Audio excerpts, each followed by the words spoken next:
Karate association of India की मान्यता रद्द, अब केवल कराटे इंडिया ऑर्गेनाइजेशन रहेगा मान्यता प्राप्त। SSOCI ने कराटे पर प्रतिबंध लगाया। कोलफील्ड मिरर 20 दिसंबर नई दिल्ली। दिल्ली उच्च न्यायालय ने हॉल में ही karate association of India KAI को नेशनल फेडरेशन के रूप में कार्य करने पर प्रतिबंधित कर दिया। यह फैसला काई के निदेशक श्री अंबेडकर गुप्ता की याचिका पर दिया गया, जिन्होंने काई के अवैध चुनाव और अवैध कार्यों के खिलाफ मोर्चा खोलते हुए यह याचिका दायर की थी। इसके बाद भारत में केवल कराटे इंडिया ऑर्गेनाइजेशन KIO, जो वर्ल्ड कराटे फेडरेशन WKF और एसोसिएशन कराटे फेडरेशन से एकमात्र मान्यता प्राप्त संस्थान है।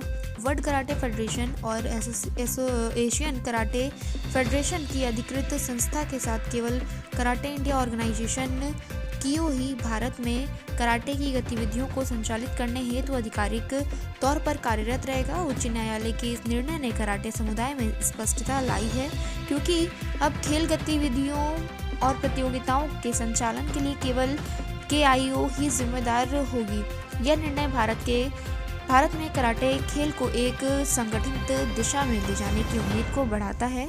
विवाद का कारण KAI पर खेल नियमों और प्रशासनिक प्रक्रियाओं का उल्लंघन करने के आरोप लगे थे। कई वर्षों से इसके संचालन को लेकर विवाद और अनियमितताओं की शिकायतें दर्ज हो रही थीं।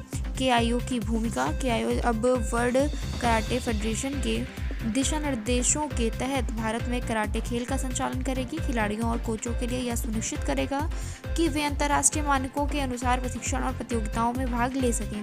यह निर्णय कराटे खिलाड़ियों के लिए एक नई शुरुआत की तरह है और उम्मीद की जाती है कि इससे खेल की प्रगति और पारदर्शिता बढ़ेगी।